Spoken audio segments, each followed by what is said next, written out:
Hi, my name is Temi and welcome to my channel. In this video I reviewed the AmandaRachLee Doodle planners, and if you know nothing about it, Amanda is an amazing artist, bullet journal YouTuber, and she makes loads of great content. So I'll show you this planner. I recently received it. It was actually a birthday present for me, so I didn't buy it, but I'm so excited to have it because if I could afford it, I 100% would have bought it. I'm going to show you every single page of this planner. I did do a pen test as well so you can see what it withstands, and I'm going to tell you what I like and what I dislike about the planner and any recommendations for anyone who's planning on getting it. Okay, so my initial thoughts are this is fake.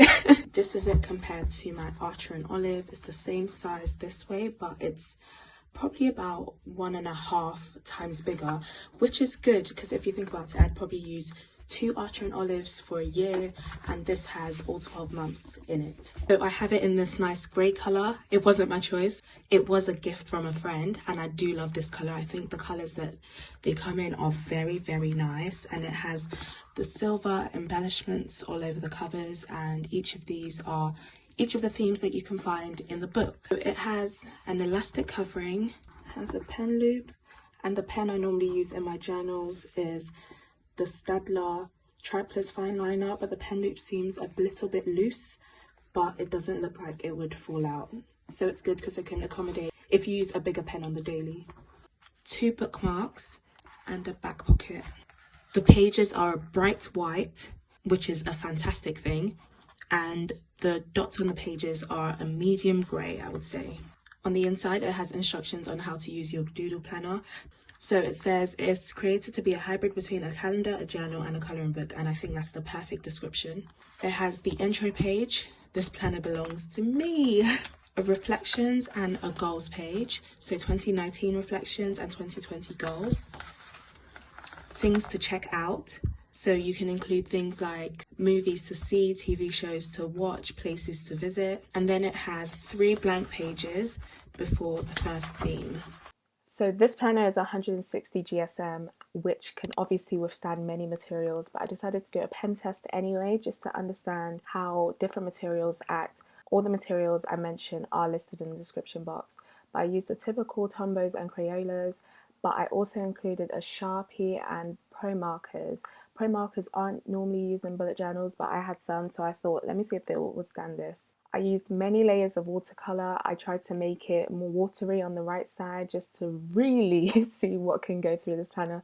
And as you can see, there isn't much ghosting at all. The only 2 materials that do ghost/bleed are the Sharpie and the Pro markers, which are to be expected. All the other materials work really nice.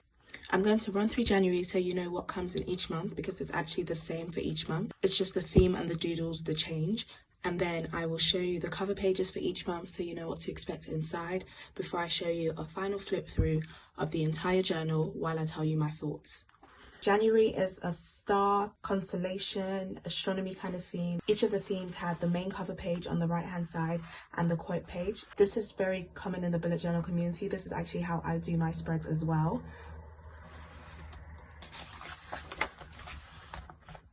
All the monthly spreads have this same format. So you've got boxes that you can write all of your monthly tasks in, as well as a note section on the side.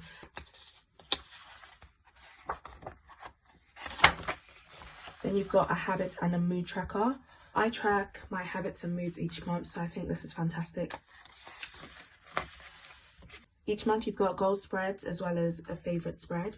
Finally, you've got a single dot page where you could do some doodles, or you can include any extra spreads that you want for your planner that's not already included. Okay, with training, it can be flat. Each of the weekly spreads have the same format, some sort of doodle around the page, with a square format for the 7 days of the week. I'm so glad she did a Monday to Sunday calendar. I feel like there are only a handful of weird people that do Sunday to Saturday. I think it's nice to have your weekend grouped as a whole, and there's a space for notes for each week. And each of the weeks are exactly the same.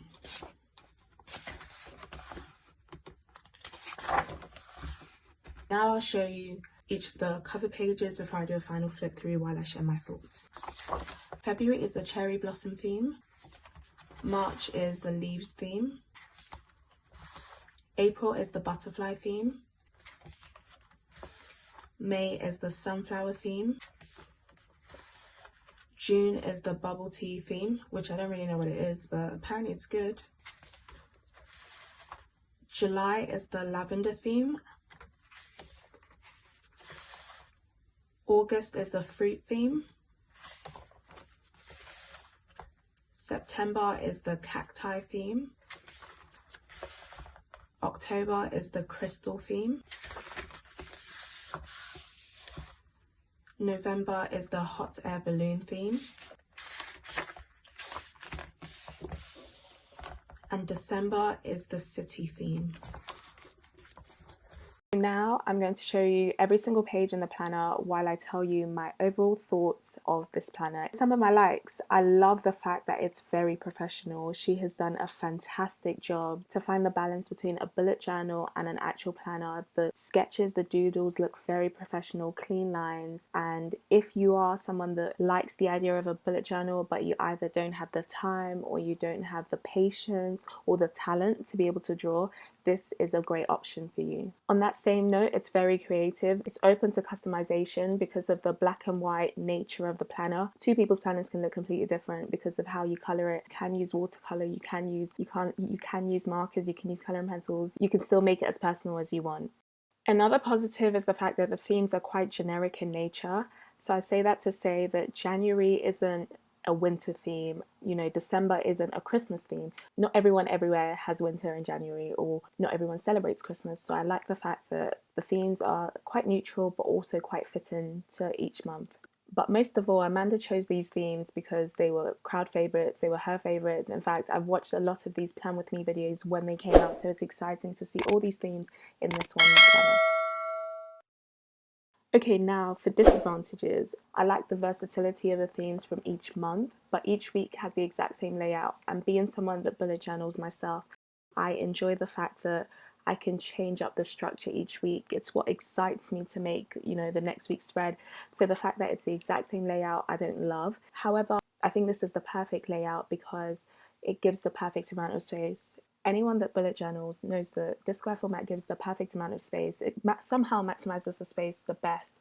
So I do think for the fact that she chose it as the only layout, that was a good thing. However, it's the same for every week, which I don't love.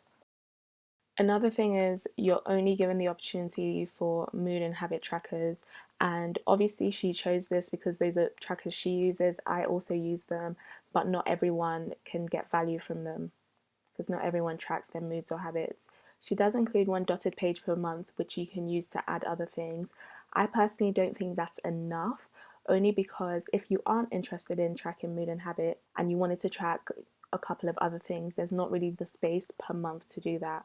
So I don't think I'm the audience for the doodle planner at all, and that's because I'm an artist as well, so I like to draw my spreads. What excites me about using my bullet journal is the fact that I get to create spreads that I love, and I get to pick themes that are relevant to my life, relevant to my season, and for the fact that everything is laid out for me. This is kind of the same as just buying a normal planner for me, which is why I don't use a normal planner. It's just a little bit less personal in that respect. For the beginning spreads, I know many people that include more collections in the beginning of their spread. So for me, for example, I include goal spreads and other things, vision board spreads, and I think all the extra dotted pages that she put at the back might have been better suited at the front, or at least a few more, just for the people that do want to have these extra collections. It's harder for me to think of a need for someone to have it at the back rather than at the front. So I'm just going to address the elephant in the room, which is the price. So the book costs $45.90, which is around £35. Shipping to the UK was $12, which is about £9. Now, if I compare it to the Archer and Olive book, which is the notebook I use for my bullet journal at the moment, I paid around £26 for it, and I think I got free shipping on the supplier website I got it from. Normally you would use 2 bullet journals a year, so really I spent £52 on my Archer and Olive for the year. Now if I add up all the costs for the AmandaRachLee journal, including customs charge, it comes to around £64. Luckily, this planner was gifted to me. It was a birthday present, so I didn't have to pay for it. But thinking about £64 just for a book, it sounds a bit mad. Realistically, because of the quality and because of the time in terms of the talent to do the drawings in the planner, and for the fact that you won't need to spend that time if you were buying two empty Archer and Olive books, I personally think it is worth it. I think you just have to weigh your options. For the quality you're getting from this, I think it's a great purchase. However, I probably wouldn't buy it, and that's mainly because I like to do my own drawings. All in all, I think this is a great product. I think Amanda has done a fantastic job just to cater to her audience in the best way. And I can't wait to see what else she releases in the Shop AmandaRachLee collection. Thank you for watching this video. I hope you enjoyed it. I hope you found it informative. I'm so excited to have this planner. I think it's great.